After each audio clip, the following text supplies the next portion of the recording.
Bismillahirrohmanirrohim. Assalamualaikum warahmatullahi wabarakatuh. Halo anak-anak, hari ini kembali lagi belajar bersama Bu Sofa ya. Untuk hari ini kita belajar tema 4, subtema 3, pembelajaran 4 dan 5 ya anak-anak ya.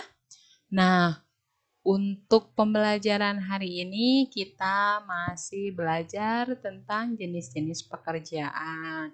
Kemarin ketika hari Kamis dan Jumat kita sudah belajar beberapa jenis pekerjaan ya. Nah, sekarang kita lanjutkan lagi mengetahui berbagai jenis pekerjaan. Nah, di sini Bu Sofa ada sebuah teks yang berjudul Pentingnya Budaya Tegur Sapa ya. Nah, nanti kalian bisa baca juga ya di buku kalian. Kita baca bersama-sama ya anak-anak ya. Senangnya tinggal di desa Serehwangi. Kedekatan hubungan antar warga membuat mereka saling menjaga. Tidak semua warga desa Serehwangi merupakan penduduk asli. Sebagian warga merupakan pendatang. Mereka masuk ketika kampung ini dibuka sebagai wilayah transmigrasi. Walau demikian, perbedaan asal-usul tidak merenggangkan kedekatan mereka. Kedekatan antar warga dimulai dengan kebiasaan saling tegur sapa. Ketika berpapasan di lorong antar rumah, di jalan, atau di pasar, tak pernah terlewat untuk saling menegur. Sekedar mengucap selamat pagi, selamat siang, selamat sore, sampai bertukar kabar atau berbincang sejenak. Semua saling kenal, semua saling peduli. Di ujung jalan tinggal Nenek Ija seorang diri. Ia penghuni tertua di sini. Walau begitu, ia masih mandiri melakukan kesibukan di rumahnya. Kadang ia terlihat menyapu pelan daun-daun di halaman rumah. Lain waktu, ia duduk beristirahat di beranda. Pak Tulus, sang kepala desa, rajin menyapa Nenek Ija. Pagi hari, sambil berangkat kerja, ia kerap mampir untuk sekedar mengantarkan ubi atau singkong rebus. Sore hari, ia lewat lagi seraya melambai pada Nenek Ija yang duduk di beranda.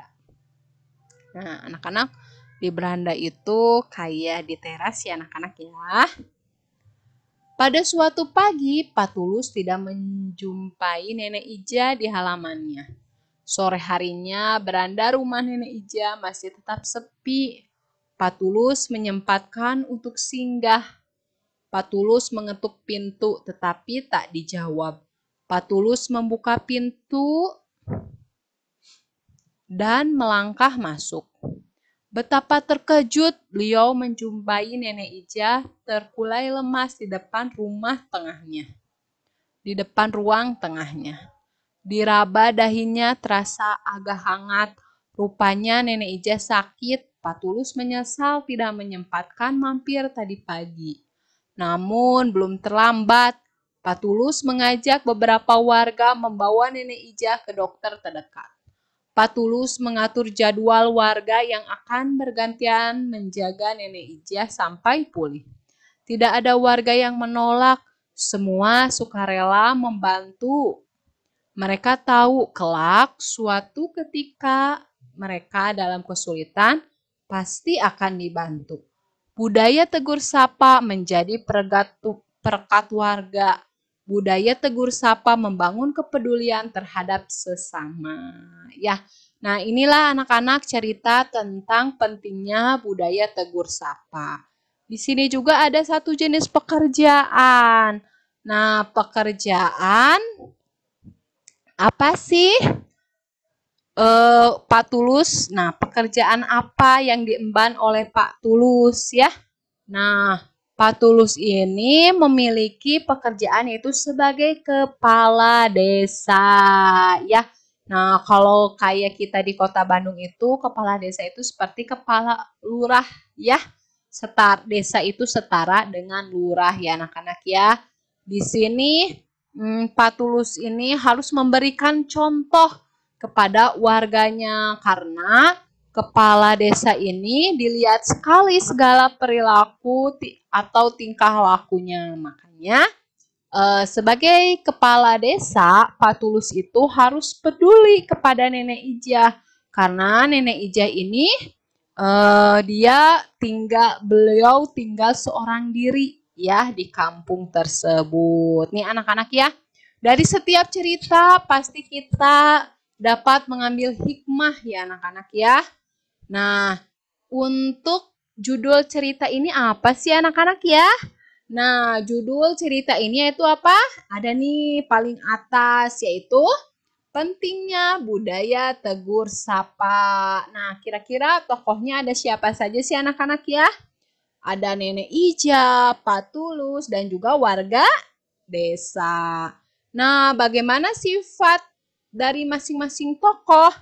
Nenek Ijah mandiri. Nah, terus kalau Pak Tulus bagaimana? Pak Tulus itu suka menolong ya. Nah, latar atau tempat cerita ini di mana ya anak-anak ya? Latar tempatnya itu yaitu di Kampung Serehwangi. Nah, pesan moralnya itu apa sih anak-anak ya? Nah, pesan moralnya itu kita harus saling membantu ketika orang lain mendapatkan kesulitan. Karena jika kita membantu orang lain yang sedang kesulitan, insya Allah ketika kita nanti mendapatkan kesulitan, maka akan dibantu juga. Ya anak-anak ya. Nah, di sini kita banyak sekali hikmah yang dapat diambil ya, terutama untuk saling menolongnya ya anak-anak ya. Jangan lupa ya, kalian antar saudara itu harus saling menolong, antar teman juga ya. Nah, selanjutnya setelah tadi pekerjaan sebagai kepala desa, di sini ada proses pembuatan kain dan baju ya anak-anak ya. Nah, proses pembuatan kain baju itu memerlukan beberapa langkah. Nah, ini ada beberapa juga jenis pekerjaan ya anak-anak ya. Nah, di sini prosesnya itu bunga kapas dipanen, setelah itu memintai kapas. Nah, di sini ada pekerjaannya itu yaitu memintai kapas. Nah, hasil dari memintai kapas ini jadi benang ya anak-anak ya. Nah, setelah jadi benang, benang-benang ini ditenun. Nah, di sini penenun kain ya anak-anak ya, jenis pekerjaannya. Nah, benang-benang ini ditenun dan akhirnya menjadi kain ya. Kain yang bergulung-gulung ini awalnya ditenun ya anak-anak ya. Nah, langsung jadi kain. Setelah itu kain ini akan dijadikan sebagai pakaian atau baju ya. Maka harus ada pola, dipola dulu. Mau jadi rok, mau jadi baju, mau jadi celana, mau jadi rompi ya. Nah, ini dipola dulu. Nah, setelah dipola lanjut dijahit ya. Nah, setelah dijahit barulah jadi baju. Nah, inilah ya anak-anak ya proses pembuatan kain dan baju ya. Jadi kalau kain itu sampai sini, yaitu ada pekerjaan sebagai memintai kapas dan juga penenun kain. Kalau sampai pembuatan kain, sedangkan kalau pembuatan baju itu ada banyak jenis pekerjaan yang terlibat.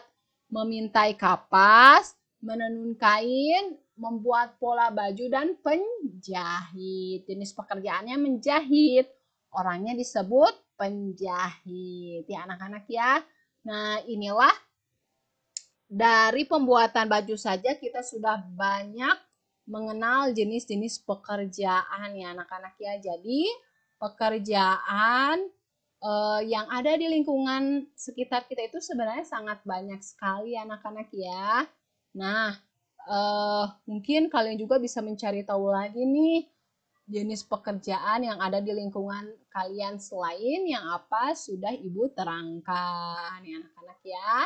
Nah, alhamdulillah pembelajaran hari ini telah selesai. Terima kasih anak-anak. Mohon maaf apabila ada kesalahan. Karena kesempurnaan hanya milik Allah Subhanahu wa Ta'ala dan kesalahan akibat dari ini anak-anak ya.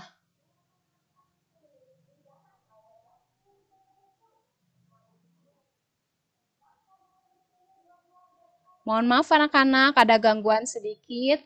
Terima kasih anak-anak ya, kesempurnaan hanya milik Allah dan segala kekurangan datangnya dari Ibu Sofa. Terima kasih. Bila itu Wassalamualaikum warahmatullahi wabarakatuh.